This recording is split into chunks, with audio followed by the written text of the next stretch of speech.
Good evening, everyone. Thank you so much for coming out this evening. This is actually the day before Ann Perry's publication date, so if you're getting a book signed, you should ask her to put the date in it. We're really excited about her coming. And this is the second book in her Daniel Pitt series, so we've moved into the Edwardian era. And it's fun to have mostly a different cast, a different period, and I don't know if you've noticed, thank you very much, but we're counting creatures and we always seem to do something dramatic at the end of a century. We have a French Revolution or a Napoleonic Wars or whatever it's going to be, but we get all excited and silly at the end of the century. I don't think anything else happens other than we count, but Well, then it all goes bad at the first decade or two of the next century. just a little. Sadly enough. Queen Victoria didn't just last into the new century, but it's Right. Well, I mean, there was the Napoleonic War, and outgrowth of the Revolution, and then there was World War I. yes, In fact, there was the South Sea Bubble if we go back to the 18th century, which, what was that, 1720, I think, when the whole banking thing collapsed. But in 1790 odd, the French kind of did it wobbly. You Brits are always after the French. Oh no, I'm not literally about the French Revolution, for goodness sake. Nobody could invent characters like they had for real. Isn't that the truth? Well, maybe at the moment, but yes, it is. Yeah. It Yeah, is. but I don't want to know them, but my goodness, they were extraordinary people. Yeah. Well, you're not writing about them. You are currently I writing. have a book about them. Yes, but I'm you not do. writing now. Right. No, I'm writing about the 1910. And young Daniel Pitt, whose father Thomas is still the head of Special Branch. Yes. Well, a long time ago, somebody asked me to do a biography of Pitt and Charlotte, and I wasn't going to do that as a sort of formal thing, but I had an interview with Great Aunt Vespasian talking about Pitt. I don't know how I let her be alive then, because she wouldn't be, but it gave his history, and he was, at that time, head of something during the early years of the war, so I sort of pasted myself into a corner. Aha, you did. I have to say that the only drawback to Daniel Pitt is that we've lost Great Aunt Vespasian, and I was hoping that she would just go on forever. We would just lose. Did. Well, She kept going back a few years every now and then. it would have been okay to just sort of lose track of her actual age. Well, I have lost Just track keep of her actual going. age. But I can still put her in Christmas novellas. Yes. She's in the Christmas novella at the end of this year. Well, I mean, she just, got married and found happiness, and you want her to have stuck around long enough to really have enjoyed Well, it. she'll be back for Christmas. Good. All right, great. Well, anyway, here's young Daniel, and this is such an interesting premise for the plot. Do any of you know anything about diplomatic immunity, diplomatic law? Well, basically what it means is if you are stationed in another country as a diplomat, you can commit a crime and you can whip home to your embassy and claim diplomatic immunity and be shipped back to your home country without penalty. It's happened here. It's more difficult at the United Nations when that has happened. But there's a very good reason for it, because our diplomats would be fair game for being fitted up for anything at all. If we didn't protect other people's diplomats when they come to us, ours could be framed for anything you like to think of. Well, we're seeing that around us. It's not entirely the situation with Khashoggi and whatever, but in theory, there should be reciprocal. Yeah. I don't want to say kindness isn't the right word. Civilized people. Yes. It's usually only traffic tickets and things like that, I think. Well, but in your case, there's a young woman who claims that someone invaded her bedroom and possibly might have assaulted her and stole a valuable jewel that she treasured, bequeathed to her by her godmother. Yes. Right. So he vanishes into the British embassy and then back to London. Yeah. Right. So what happens when he gets to London? Because it's a really interesting ethical dilemma for young Daniel, the lawyer. Well, Daniel's sister, Jemima, is married to a New York policeman. Right. And they come home for a holiday, and the policeman is very irate that he can't touch this diplomat because of his situation. And it wasn't a very serious crime, but it was enough to distress people, and the very fact that you can't touch him, it's dishonour to the Brits as well as an offence against the Americans, and a nasty diplomatic situation altogether. So he, when the young man gets accused of something else, Daniel decides to defend him, but to do it in such a manner that the other charge can come out, and he will be dishonoured, and his professional life will be finished.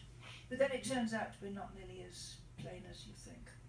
Right, but what was interesting was the dilemma for Daniel, because as a defense attorney, you're supposed to put on the best defense that you can. But what if he consciously holds back, and doesn't put on a great defense, so this guy will end up In prison. in prison in Britain, because they couldn't touch him in America, and that's really where the thing goes. Now, where it goes from there, you will not figure out.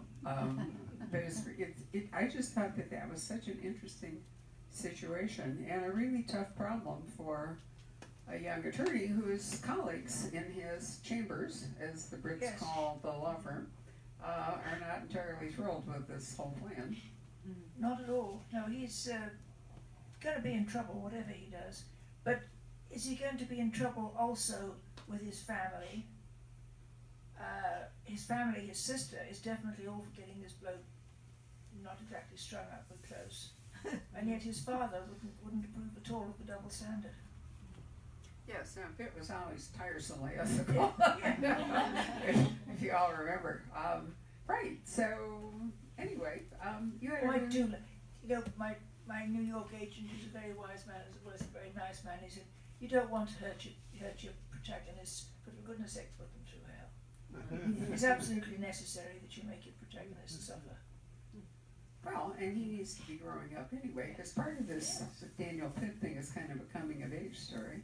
Yes, it is. I mean, we met Thomas, who had that early career as the son of the gamekeeper, right? Yes. And, we didn't really necessarily see him struggling along when he was young, except in flashbacks, right? Didn't we meet him when he first met Charlotte? Yes. In your He was first already- book. It was reasonably established. Yeah, Yes. exactly. So what we know about him, we have seen in flashbacks throughout the years. Yes. But with Daniel, we're actually watching him. Well, grow up. we knew his parents before he was born. We absolutely do.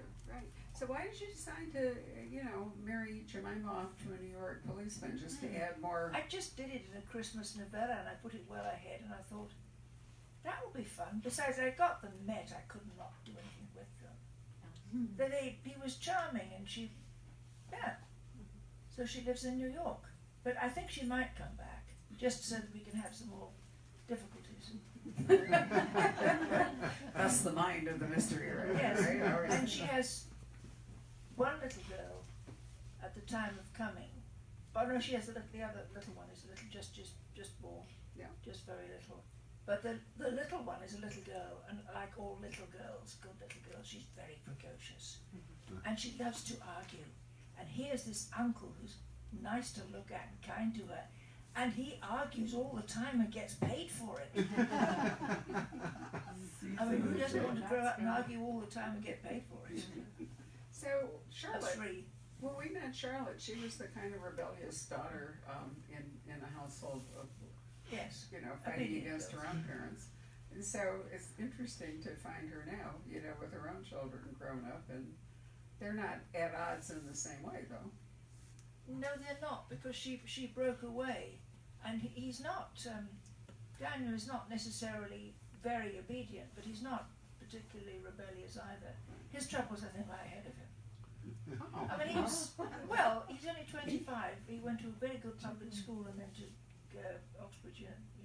I think I sent him to Cambridge, not Oxford, but we refer to the two of them as Oxford. Right. He's got to have some trouble sometime. Mature him a little bit.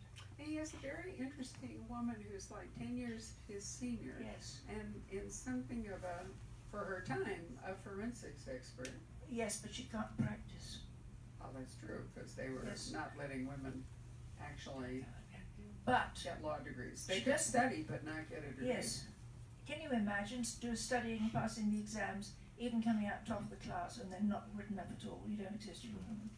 But the surprise for you in the third one, Oh, good. which I've handed in, they meet a woman, a really interesting woman, called Dr. Eve Hall, and she graduated in Holland, so she can practice. And she's got the measure of just about anybody. Didn't Dorothy Sayers do her work at Somerville, but then she was only later that she actually was awarded her degree? I don't know, but then I it think figures because I think it was Sayers. I had a schoolmistress once, long time ago. I think I must have been 11 or 12 or something. But she graduated at one of the really good universities and only got a degree as a mature woman.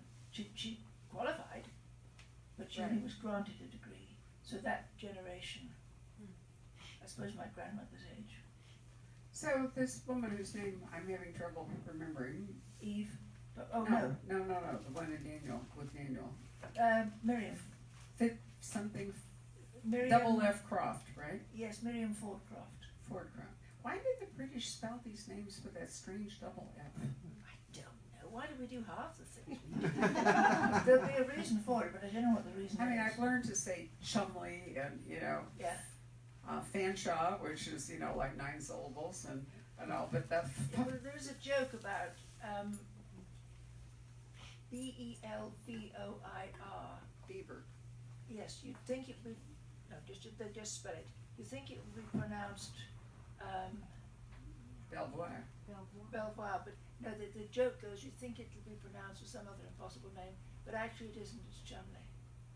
But it's 3. I stepped on your joke, I'm Wyndham. sorry. I've been there, and I remember how bizarre, because you read the signs, I'm a French speaker, so I'm thinking, okay, here I am in Belvoir, and then all around us people are going, Beaver.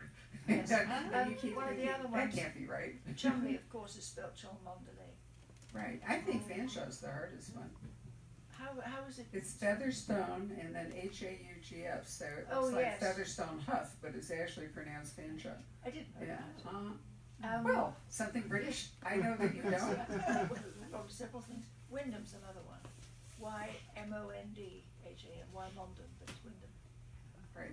Yes. Why is that? Did people just, No idea. Probably put if you couldn't too spell many it. syllables, they were too lazy, or? No, just so we can just tell who belongs and who doesn't. I love it, it's kind of a passing test. Yes, There you yes, go. it is. I remember going to the bank once, and there was a man ahead of me, Oh. and it was a small bank, so you couldn't help but overhear. And he was perfectly dressed in for country, market town, with a Harris tweed jacket and green welly boots, never black, green welly boots. And I thought, oh yes, you got it right. And then he blew it when he said, the teller said, who shall I say it is? And he said, Mr. So-and-so. I think, no, you don't. You give your name, John Smith, not Mr. Smith. You nearly got it. It's one of those many British things that trip you up. It was interesting in World War II. There were a number of things that were set up, to trap German spies and so forth. Yeah. For example, if they went into a pub at 10 in the morning and called for beer. And I'm trying to remember some of the other, there's these nuance, of behavior that, It's to me, it's not, are you German? It's, are you pretending to be of a social class you're not? Well, Because there's you'd be that too. better off if you just stuck to who you really are. Nothing wrong with it. did I ever tell you about the time I was in London and decided to take myself to the Ritz for tea? No. Oh, well, this is a classic. All right, I'm staying in Berkeley Square. This is before I opened the Poison Pen. And it's right on the edge of Piccadilly, so when you leave Berkeley Square, you walk down past the Ritz and Hatchard's and other emporiums of note, Fortnum and Mason and so forth, so it's a really great place to be. Anyway, I had gone back and forth past the Ritz, and on my last day there, I thought, I'm going to do 2 great things. I'm going to take the red double-decker bus tour around London, which you have to go to the American Embassy to catch, and I'm going to take myself to tea at the Ritz. So I dropped in the day before, and I said, I'd like to come for tea, and they said, certainly, madam, would you like the, I don't remember, it's like the 4 o'clock or the 5 o'clock sitting, and that was our only conversation about, which one, and my only conversation in my head was that I really wanted to spend 25 pounds for tea, but then I thought, I just won't have dinner, so it'll all work You out. live on right? the memory. So that was my entire thing about it. So the next morning, I am on the red double-decker bus tour going around London, and there's a very nice retired sergeant major, clearly of Cockney persuasion, because you could tell from his voice, and he's up on the top doing the tour guide thing, giving directions. So we've gone all around London, and he's gotten a few things wrong, but I have behaved myself and not corrected him. And now we're driving up Piccadilly, and he looks up there and he says to all of this assemblage on the bus, he says, in front of us, he said, is the famous Ritz Hotel. He said, now, posh people, not the likes of you and me, could go there for tea. And I had this moment where I thought to myself, you know, I could invite him to come with me. But then I realized what they would do to him at the Ritz is that they would be freezingly polite to him. They wouldn't throw him out. What they would do was they would freeze him out because he didn't fit, you know. And because I've seen that happen. I've seen it happen on the Queen Elizabeth or something on a crossing. And that's a very British way of dealing with this, you know, kind of class problem. And he would have been miserable because he would have known that he didn't belong there. And, you know, and I thought that's really sad because for him this would have been awful. And for me it was just a matter of, did I really want to spend 25 pounds? That was it, you know. And that illustrated to me, you know, the class system in action. I'm afraid it's true in many cases. I've had tea at the Ritz once too. That was a lot of fun. But I'm hoping it's coming to an end. I don't think so. It's not in this country. I mean, you know, I am not black, but I know that, you know, driving while black is a serious problem. It's a horrible thing. So, you know, it's always been said the British are obsessed with class and the Americans with race. You know, we can't seem to move on past either one of those. And it's really too bad, but it does come up, I think, in crime where conflict and mystery is so important that it's a useful thing to be writing about. My mother could stop you with 20 paces with makeup. Yes, I should say too much, shouldn't I? Makeup. And he didn't do it again. And it wasn't rude, it was just. I've always thought that a lot of Britain was about fencing people out, and in America it was about welcoming people in. I mean, that's true at Oxford. I spent a summer at Oxford, and, you know, you couldn't step onto the lawn in various places. If you went into a college and you wanted to, like, Brings to mind they wouldn't let you in. My favourite notice, a little one on grass, and it says, "It is forbidden to throw stones at this notice." Can you think of anything more totally pointless? Well, so Daniel's still operating in an environment in 1910 where many of these social rules of the class system are still in action, right? Yes, but he grew up on the right side of the tracks, whereas his father grew up on the wrong side. Right. So Pitt has been your way of kind of tunneling through all that because Charlotte was of a much higher social status. Not consciously, it just sort of happened. Well, but yes, but you know the fact that Charlotte bucked her parents and her class to marry Pitt, and that Pitt stuck with it even though it wasn't going to be necessarily comfortable. He had to trust her, and she had to trust him in a way that wouldn't have come across if they'd been equals. That's absolutely true. And she got a much better bargain than if she'd married a man she didn't really love, who bored her to tears, which lots of people did. Right, and then her sister, Emily, marries an aristocrat, and that was a step up for her. To die, yes. I know, why did you kill him? I really liked him. Weren't you all kind of sad when you died? I was. Well, one of the arts of writing stories, so I'm told, is occasionally to make your heroines or heroes suffer. You're back to suffer. Okay. Well, I really liked Emily's first husband. Don't you like the second one? Yeah, no, I like him, but I like the first one better. I was also happy that their mother finally wound up with a decent man. Totally wrong. Totally wrong. He was half a generation younger than she was, and he was an actor. And I think he was Jewish as well. I mean, he hit them all, everyone out of the park. Nice man. But she's also disappeared, the mother. You can't bring everybody in every time. Yeah. Unless there aren't Vespasia, then you can. but Mom is still alive. She's not old. She's not so old that she needs to be. No. On it's stage. just that, it will get edited out if you bring in somebody that doesn't serve any purpose in the story, just because you like them. You've got to serve a purpose, or the editor's blueprint will go right through them. So, not giving away anything about the plot, talk to me about the Channel Islands, because I'm going to go there in May, which I wanted to go to for years. Ann and I were reminiscing at dinner. Did any of you watch Francesca Annis in the Jersey Lily or whatever it was called? Do you remember Yes, that Jersey years Lily, ago? You yes. probably still find it on Acorn, but it was a dramatization of one of Edward VII's mistresses, Lily Lily Langtry, who went on and created a career for herself after, and she was one of the first people that was like a celebrity brand. They made soap and so forth, and she lent herself, you Yes. know, like, wasn't it Pear's soap? I think it was Pear's soap. And there would be ads with the Jersey Lily and, you know, Yes. recommending Pear's soap to you the way they're now trying to get you to buy, like, hemp. Do you notice how many ads in the Republic are for hemp? They keep saying you won't get high on it, and I'm thinking, Yeah.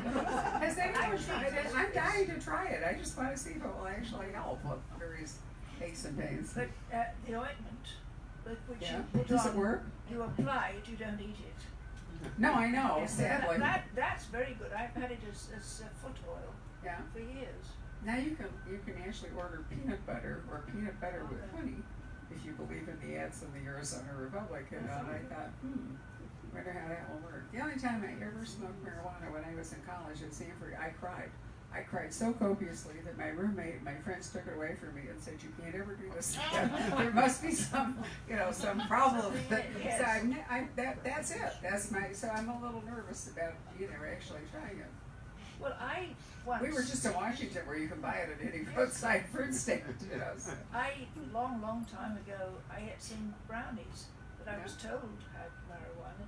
Absolutely no effect whatsoever. That was sort of a classic, isn't it? Baking, Patrick, you're my authority here. Isn't baking marijuana into brownies was that kind of a classic thing you were too young to know it for sure, but in the 60s and 70s? They were called Alice B. Toklas brownies. Thank you, is that what they were? That's right. Okay. Yeah, I never tried one, and then I was told that if you smoked enough, you'd get the munchies, and then brownies were especially good. That's why the supermarkets are busy at 10 o'clock. So it was true. I mean, really, it was bizarre. We went to Left Coast Crime and rented a car to drive back from Vancouver to Seattle last week to come home.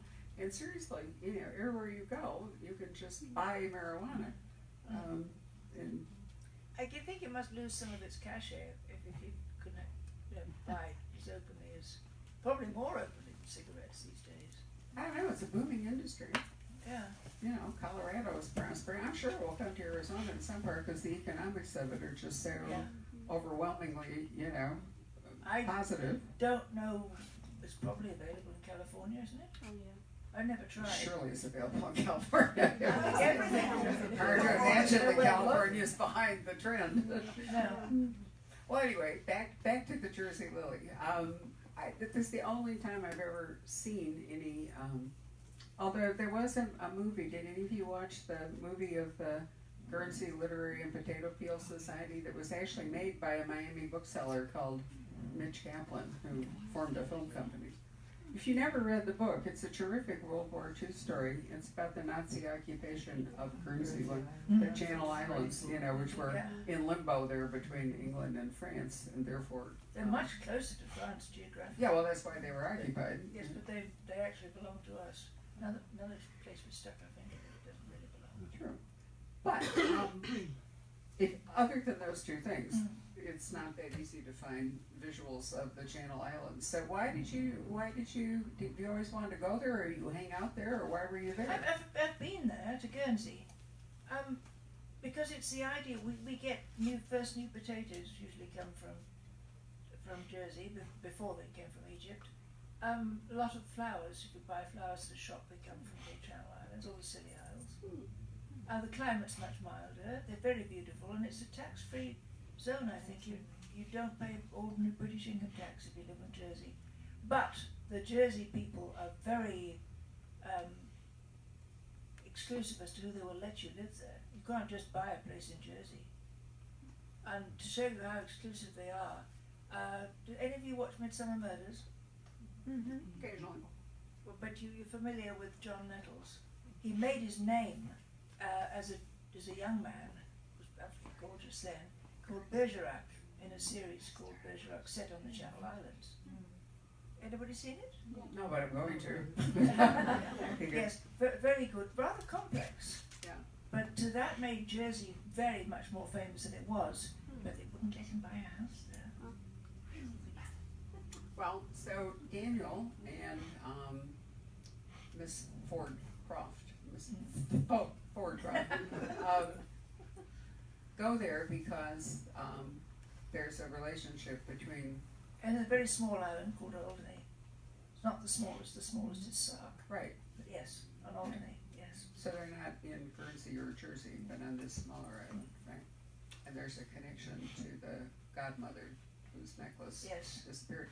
But anyway, I thought it was interesting that you decided to send them there, but was it partly to let Miss Ford Croft do her thing? Cause you know, Yes, partly, and because it's a beautiful place to describe, and they're sort of cut off from everybody else and have to either make friends or make enemies, but make something of being there together and solve the crime. And because of the solution. yes, which I'm not revealing. No, but Alderney served the purpose. Yes, it does.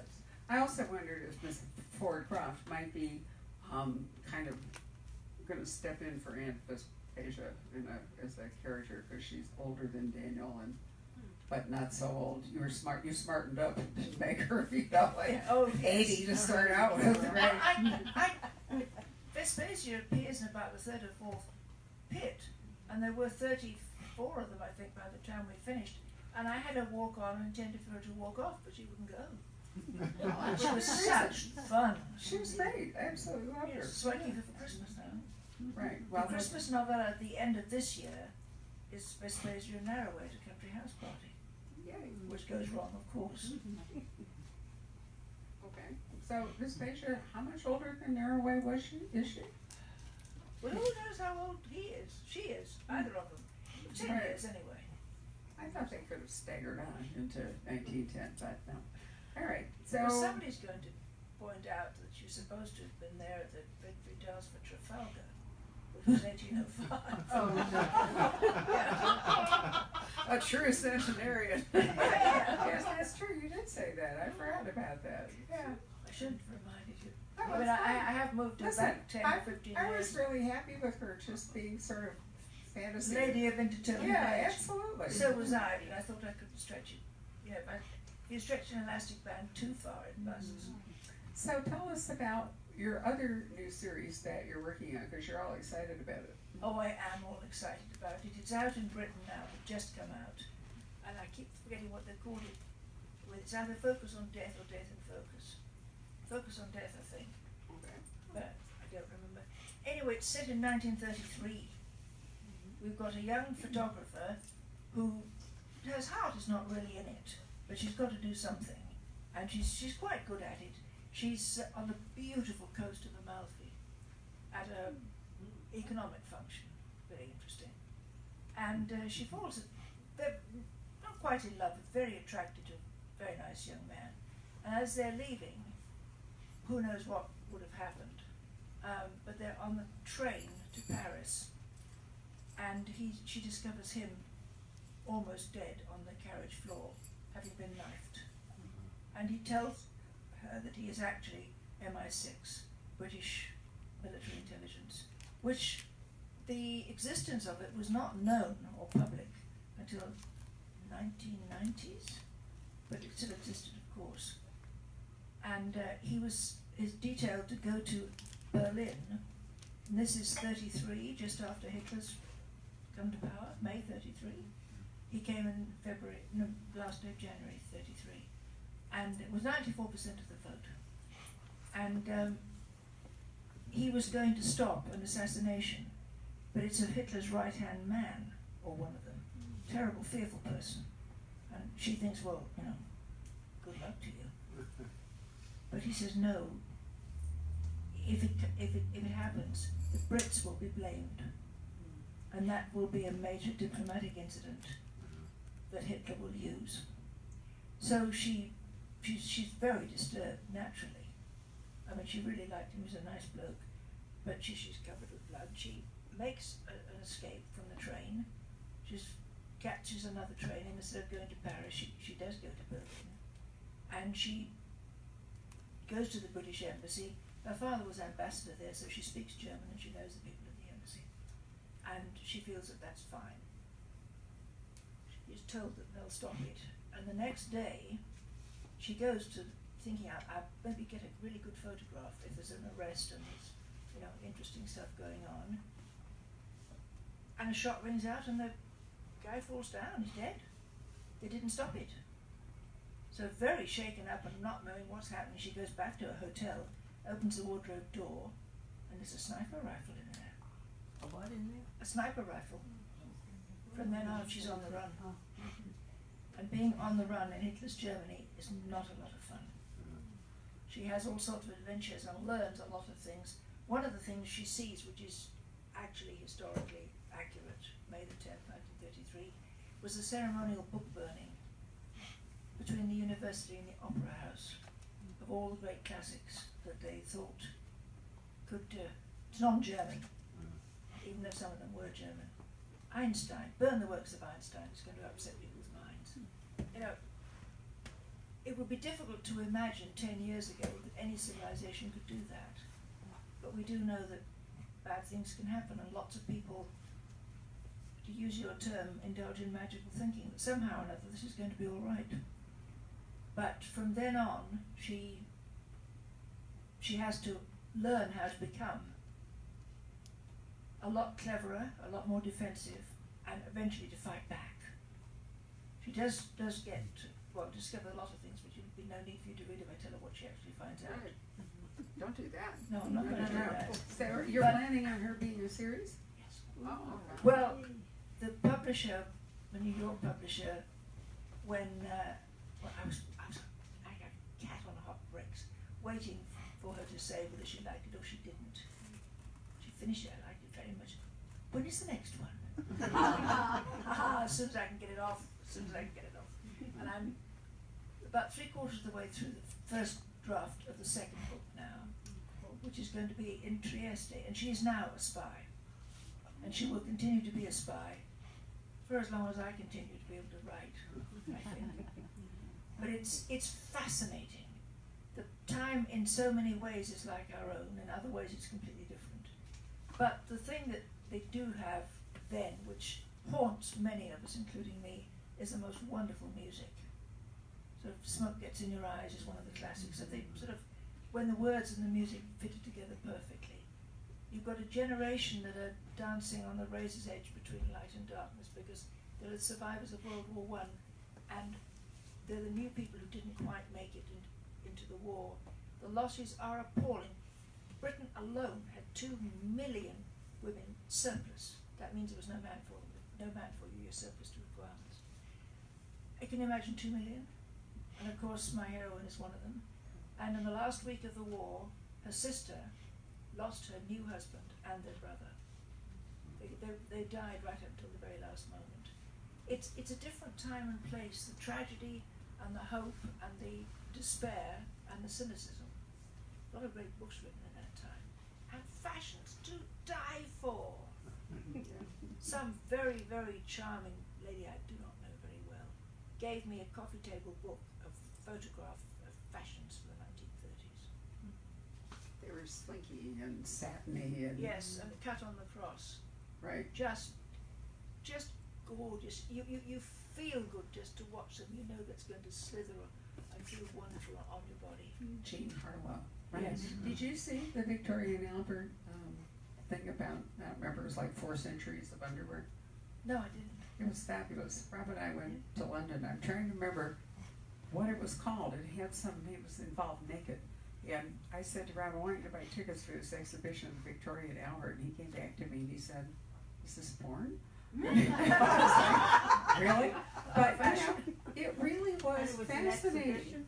So it was like 4 centuries of, because the Victoria and Albert has enormous fashion archives, just terrific one. There's something on, might be Acorn at the moment, called Stitch in Time, I think it is, which is a whole thing about British fashion. I don't much care for the narrator. I found her difficult to to follow. I just watched one of them. She was waxing on about Charles II and his suit.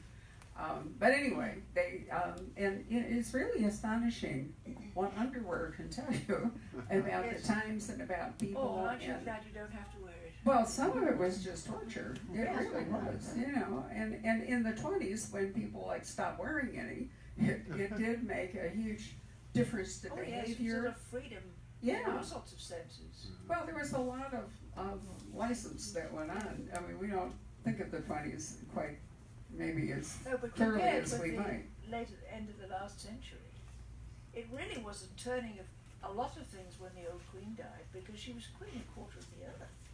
Yeah. I mean, she was not only Queen of Britain, but the British Empire covers an enormous amount of land. She was Empress of India as well, and Burma, and Canada, of course, and Australia, and lots and lots and lots and lots of places. And when she died, lots of things changed, were renewed, fell apart, all sorts of things. And we're accounting people. We know when we go from one century to the other and think of new ideas. And there were lots of new ideas around in Daniel's time, new philosophical ideas, Freud and all his theories. Right. And Vienna Einstein. had a huge flowering right at the turn of the 20th century. There was Vienna, there Yes, was Klimt yes, painting, yes. and there was Freud and the other psychoanalysts, Yes. and there was, I can't remember the architectural school, which I don't think it was Bauhaus, I think it was something else, I can't recall. But anyway, Yeah. Vienna had this amazing,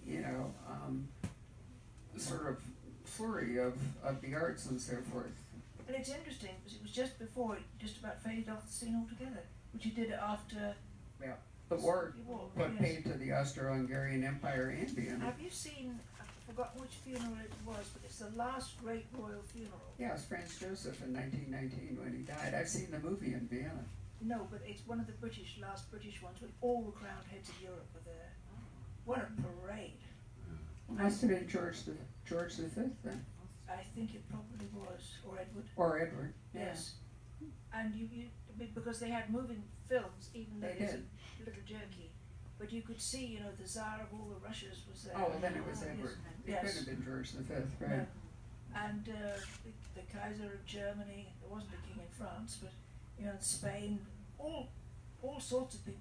Of course, the half of them are related. Victoria married enough daughters to supply the whole lot. But Spreading hemophilia as she yes, went, right? but it was a moment in history. The last great royal turnout, when the king of this and the king of that. Have you seen that wonderful film, Oh, What a Lovely War? No, I don't think so. It had almost every British actor Was who's that the World War One?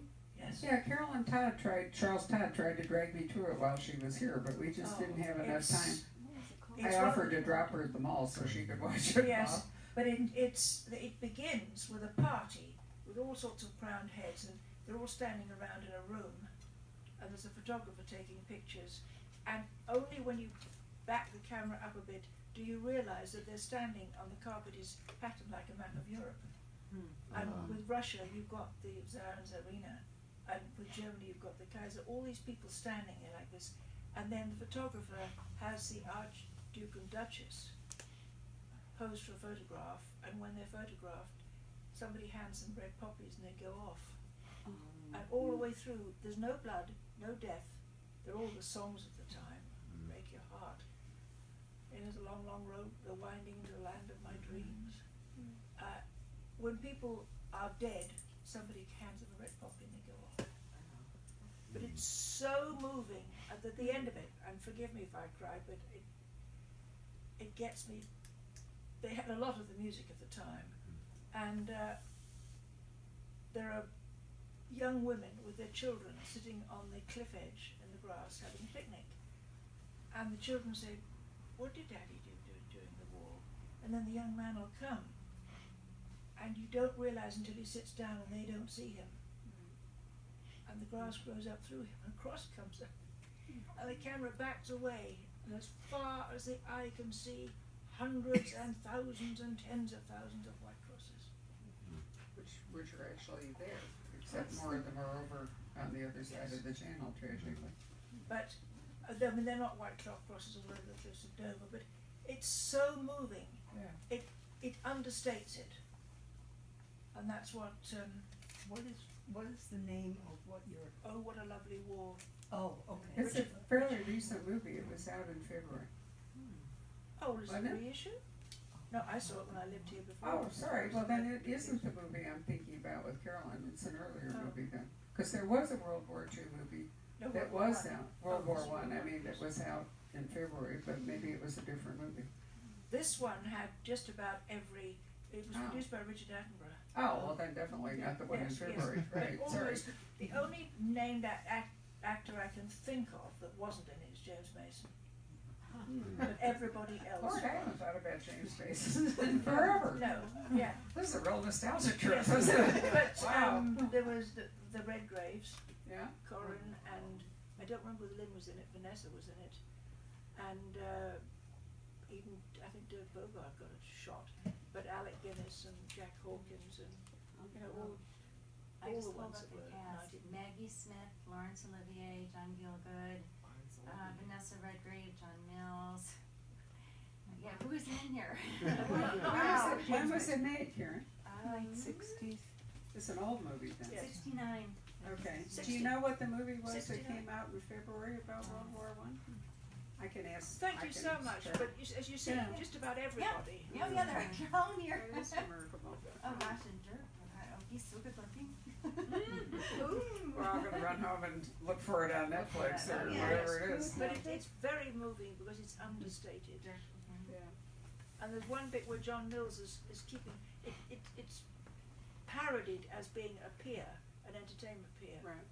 and he's keeping score of the cricket match, but he's in uniform. I think it's General Haig. And it would say, you know, yards gained 5, dead 370 or whatever, and you know yards lost such and such, dead 500. And when I wrote my war story, it was nothing to do with this we're talking about at all, but I've got one line that just about reduces me every time when the young man comes to the chaplain and says, we lost so and so and so and so, we lost the major, we lost this and this and this, and chaplain says, this, how many? 50,000. This summer? No sir, yesterday. Barbara, you're talking about They Shall Not Grow Old, Yes. that Is Peter, that it? Peter Yes. Jackson documentary. Yeah. You didn't They see shall that? not grow old as we the Yeah. left grow old, age shall not weary them nor the years condemn. The Yes. going down of the sun in the morning, we shall remember them. Is that Wilfred Owen? No, it's somebody I don't even know. I can't remember. He didn't write anything else in particular. But that, I know I've had to recite that out. I just about got through it at my stepfather's funeral because he was the last officer to lead the pictures of Dunkirk. No, he used all the. Have you seen the documentary she's talking about? It's pretty amazing. Anybody seen it? What's the name of They it shall again? grow It's called They Shall Not Grow Old. Peter Jackson They used Shall all Not? the They Shall Not Grow Old. Oh, He used existing footage Right. and restored it. Yeah. In some cases, colorized it, and it's narrated strictly by World War I veteran reporters. Yes, well they're all gone now. Yeah. Only just recently. Sometimes I can take that, sometimes I can't. Pretty intense. My bishop wanted me to go and see Dunkirk. I said, no thank you, I don't want to. He said, it's very beautiful there. I said, I don't want to. He said, but you should see it. It's your big... I said, I don't want to. I was there the first time round and that's enough, thank you. I can remember Dunkirk. Just. You know what, movies are like books, you're in the right mood sometimes, and other times you just are not up for them, so. I loved the film on Churchill. That was okay. Oh, but yeah. Dunkirk. Darkest Hour? Pardon? Darkest Hour? Yes. Yeah. It's hard not to like Churchill, cause he's so indomitable, and, you know, and he does win through in And the end. he's, I think, the greatest orator of the last 2 centuries anyway. Certainly the war. Well, didn't really have much competition, did he, in the war? Roosevelt wasn't too bad. But he didn't have the setting quite the same. No. We were on the brink. And Fighter. Churchill will scrub round. Yeah. No, he did have a really silver tongue for us, and lots of grit. And we agreed, you and I, a bit about anybody else, that without him we might not have made it. Oh, I think there are other authors who would agree, But, you know. oh, I'm sure there are, but you said it and I agree. Thank you. On that note, we should probably take questions, and I would like to say thank you for those watching us on video. We're glad that you joined